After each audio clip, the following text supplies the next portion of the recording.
to Real Talk with Ju. I am Ju, and here we talk about real life topics. We hold real life conversations that affect real life people, topics that other people shy away from. In recent times, money has become the general language for both the old and the young. And we understand that money has become one of the factors that affect relationships. Why is this? Financial issues is one of the problems we face in our relationships. And the topic for today is financial infidelity, a topic that a lot of people shy away from. We know this topic is very important to us. We know this happens in our relationships, but we shy away from discussing it. And that's as the topic we'll be digging into today. Now, what is financial infidelity? Financial infidelity simply means one person in a relationship hiding financial activities from the next person, either investments, expenses, income, or debt from the next person in the relationship. Now let's look into the common factors that leads to financial infidelity. One on my list is different spending habits. Different spending habits simply means I love to save while my partner loves to spend. So it means that I will be called the saver while my partner is called the spender. So this causes a friction in a relationship where one person is a spender while the other person is a saver. This is one of the reasons why we have financial infidelity. The second factor is difference in priorities. I, for one, have experienced this firsthand where I feel like there are more important things for me to spend money on. And my partner felt like there were more important things for him to spend money on. But our priorities were different. Why do I say priorities were different? Because mine was an immediate priority, that something glaring that is looking into my face, something that is looking back at me, like for instance, the school fees or the house rent, or maybe buying a car for the kids, or maybe payment of our staffs. While he feels like maybe he wants to spend his money on going on a trip or vacation for the kids because it's holiday, our priorities at that point were clashing. And this is another reason why financial infidelity comes up. Another reason is dealing with debt. In most cases, one partner in a relationship ends up bringing debt into the relationship. And when this constantly happens in a relationship, financial infidelity is bound to happen. I can't be bringing money while my partner is bringing busy. It does not work. So this can cause financial infidelity. Sorry. And my next point is income differences, difference in our income. Imagine I earn more and he earns less. I will feel very uncomfortable when I have to spend a lot of my money on certain things. So couples that they have difference in their income um, rates often have problems in their marriage, and this leads to financial infidelity. Then the last point I have here is saving for the future, especially when you have a couple that um, is a spender. Saving for the future really isn't their deal at that point because they feel like the money is here. Let's live for today. There are some people in this world that believes today is, let's take care of today, tomorrow will take care of itself. And some people don't believe in that saying. Let's save for tomorrow is my motto. While my partner might be that kind of person that says Today is here, spend for today, and tomorrow will take care of itself. So saving for the future is not something everybody believes in. So that is another reason why we might have financial infidelity in our relationships. These are just few factors that leads to financial infidelity. Now, let's talk about the factors that the friction these factors will cause in your relationship that you may or may not realize. The first friction that you might be experiencing in your relationship and you're refusing to see that it's your financial infidelity that caused it is arguments.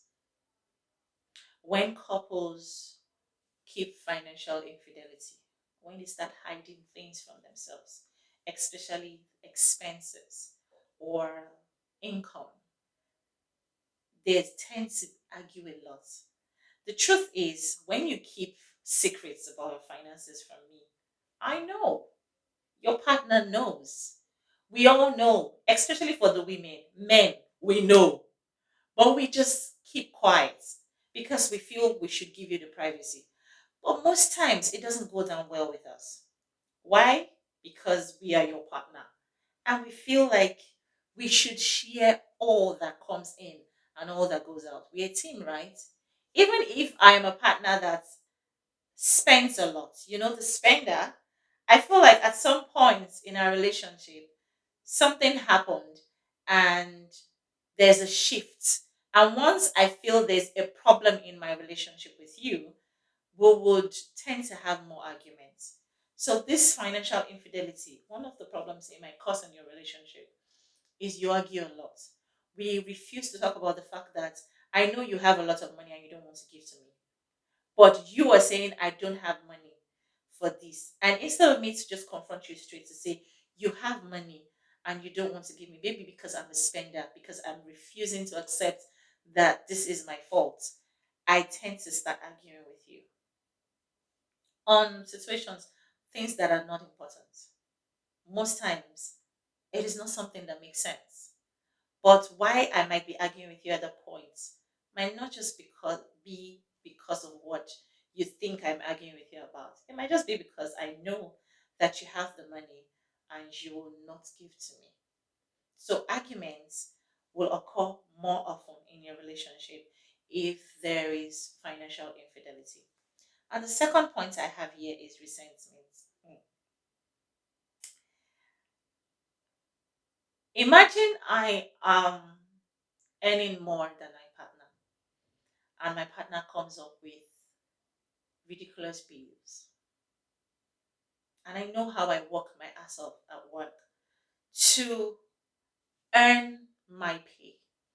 And you earn less and you come up with bills that you can't afford. Guys, it doesn't go well. It will never go well with me. Why? Because my partner isn't looking at the effort that takes to make my own money. It's not looking at the stress. It's just looking at the fact that we are partners and feels like we are in this game together, especially when it's not what I want. There would be some kind of resentment from me, some kind of a pullback from me. Or maybe we say, um, my partner doesn't have a job, or I'm the person that doesn't have a job right now, and my partner brings all the money, and I just keep bringing up bills or maybe debt that is not adding to the family, is not adding to our growth. There will be resentment. Resentment in the sense that he would rather not talk to me about certain things and would rather talk to somebody else. This is one of the increased rates of men or women looking for another person to confide in. And this might lead to cheating and other things in the relationship. So resentment is one of the reasons, is one of the factors of financial infidelity. Then another factor we'll look into is emotional distance. I need money. My partner tells me there's no money. Mind you, I don't have a job. I don't know how hard it is to get a monthly pay. I'm a housewife. That's what he wants. Or I'm a girl that is in a relationship with a man that has a job and I know how much they pay him. Let's say, for instance, my partner is being paid 150,000 naira. And I just want a wig of 80,000 naira. And you're telling me we can't get it. Why can't we get it? And at night, you want to say, hello, babe. Hello, your head. I will not answer you because I feel like you're not taking me into consideration. You're not taking how I feel into consideration. I know 80,000 naira is something small out of your salary, you know. But right now, I'm not thinking about how much it costs for him to get that money. I'm not thinking about the effort that comes into getting that pay, you know. So by the time I understand, at that point where I understand this, I might have just reacted in some way that will affect my relationship, you know. And emotionally, the response to him might just cause him to shut me out at that point, or maybe at a long run, if I keep doing same thing. Or let's say, for instance, another instance I would say is when I earn more than you and you just keep um, making demands on me. And I just don't understand why. Maybe I've told you a couple of times that I can't give you or I can't afford what you're demanding, but you know that I earn more.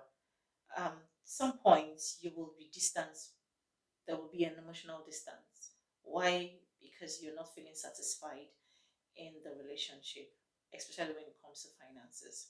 Imagine some girls, I've heard some girls saying, my boyfriend doesn't want, I asked my boyfriend 50,000 naira and he's giving me 30,000 naira and I know he has 50,000 naira to give to me.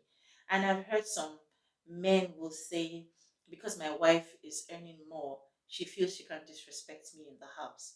You know, these are real life issues that happens in relationship and that might cause emotional distance. Okay. Then number four is power imbalance. Imagine that I am the breadwinner of my home and my husband sits around the couch not doing anything, or my boyfriend sits around the couch not doing anything, and at the end of the month he's a spender, he spends a lot, and at the end of the day I don't feel comfortable with the way he spends the money I worked for. When you try to make them understand, especially to those people that doesn't understand the effort you put into getting that money, they feel you're trying to control them. Most especially when it's a male figure, you know, respect to the men, but you bruise their ego when you try to tell them what to do most times. And when it comes to the woman, um, I don't work, I'm a stay-home mom, or rather I'm a girlfriend, but I don't have a job. And at the end of the month, I try to ask you to help me with some bills. And you don't seem to be doing it my way, I will feel like you're trying to control my life or you just want it to go your way. You're selfish, you're self centered, you're stingy, you know. And at the end of the day, there's this power tussle of, okay, I am the girl because he's the man, that's why. Or when it comes to the lady, they say because she earns more money, that's why. So there's a bit of power friction there where you feel like because they have more money or because they have the money, they're trying to control you. So power imbalance is one of the friction emotional financial infidelity can cause in your relationship. Then number five, this is like the most important point of all, lack of trust. Trust is the key to a successful relationship. It's one of the keys to a successful relationship. And if trust is broken, I don't know where we'll go without trust. Okay. So I would say the main bone or the main reason financial infidelity will even occur or even come to light is lack of trust. I don't trust you enough to handle my money. I don't trust you enough to take care of our finances. I don't trust you enough to save for the family. I don't trust you enough to rely on you for our tomorrow. So these are the reasons why I would want to hide my finances from you.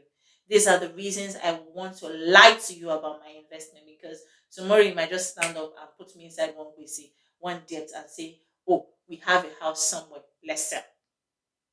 Or you might just say, "Oh, because you earn this amount, I feel like this car is due for change. Let's just change it." So I don't trust you that much to tell you everything I earn, because I know you will spend without thinking. So that's another thing that financial infidelity can cause. And the last point on my list is reduced quality of life. How do I mean? At the end of the day, by the time we look at everything we've said about being a spender and not being a saver, at the end of the day, if you have a spender as a partner, um, you would tend to run at a loss at the end of the day. When you need the finances to come in and you need the money to rely on, you might not find any. And secondly, if you entrust people like that to your finances, it might just run you to like a roadblock at the end of the day. Nowhere to run to. You end up begging for what you know you would have been able to save to rely on at the end. So your quality of life might be reduced at some point if you don't maintain your budget or if you don't spend wisely. We just explained how financial infidelity affects your relationship, but there is good news. Here are points to manage the friction of financial infidelity. And the first point here is be honest. I know you laugh. Be honest to a partner that is a spender. Be honest to a partner that brings debts. Yes, honesty is the key. Have you talked to your partner? Have you told them how you feel? Have you opened up to your partner to know exactly what these actions of theirs can cause in future and how you feel about their actions? Honesty is simply opening up to your partner and telling them exactly what you think and how you feel. This is a very important step, and it might, trust me, make a positive difference, a positive change in your partner. And the second step I have here is apologize and take responsibility. Here I'm talking to those of us that we know that we are the problem, the spenders and the people that they're very hot to understand what the other person is trying to say about their financial capability. These are the people I am talking to. Apologize and take responsibility for your action. It will go a long way to help you resolve these frictions financial infidelity can cause. Nobody wants to be lied to. Nobody wants to be kept in the dark. Yes, we know, and we rather not talk about why hobby doesn't tell us how much he earns. We know, and we rather not talk about why wifey doesn't tell us how much she earns. But we know that they earn more, and that's a problem because we feel we are being kept in the dark. This is a point for you to realize when they speak to you, when if they are bold enough to be honest with you, take responsibility and apologize. Understand what you're trying to say and know that you are a team.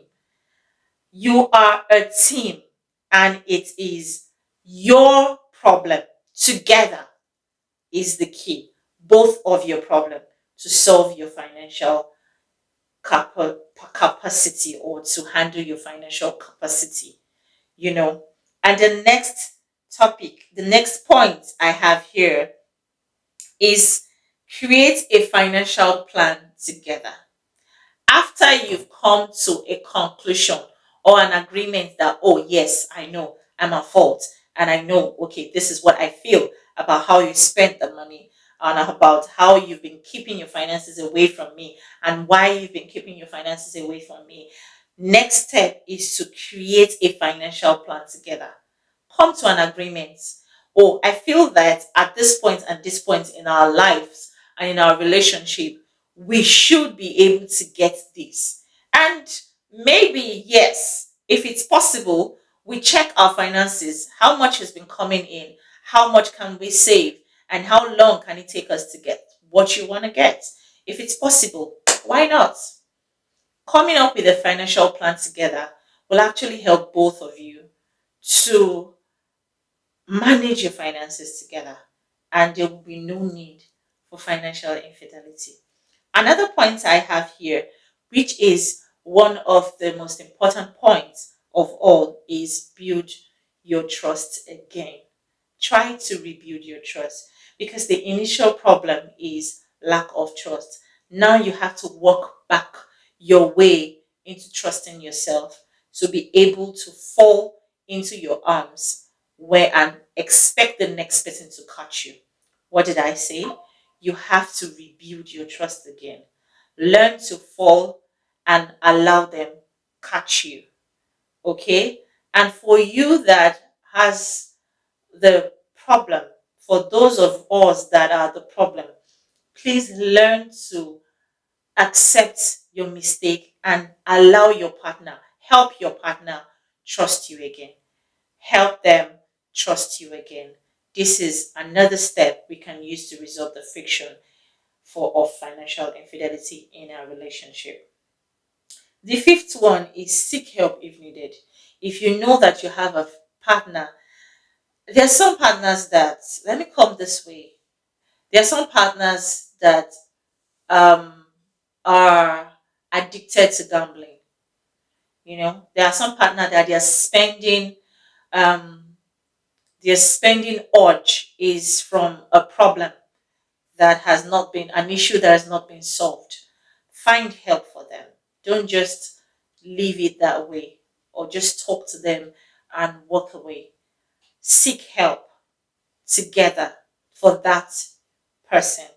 You know, if it's a therapy, if you have to go to therapy, take therapy sections together and help your partner become trustworthy again. Okay. And the next point here is focus on the future.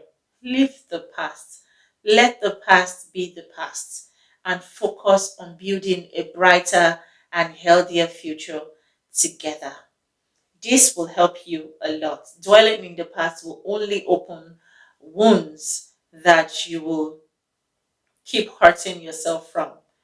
You know, when we leave them in the past, it is easier to move on with the new person you have worked on together. So move on and forget the past. And remember, financial infidelity is a very, very strong issue that couples are facing. And that's why we brought this to you today. That's why we are discussing this. Finances is very important at this point, and we need all of us to understand that the more we try to grow together in our finances, open up to ourselves concerning our finances, the better it will be to build our future and build the future of our kids and the next generation. Thanks for watching. If this video has been helpful, please don't forget to like, subscribe, and click the notification bell so you don't miss out on any of our Real Talk with Joe. And if you have comments or questions, drop them in the comments below. See you in the next video. Bye.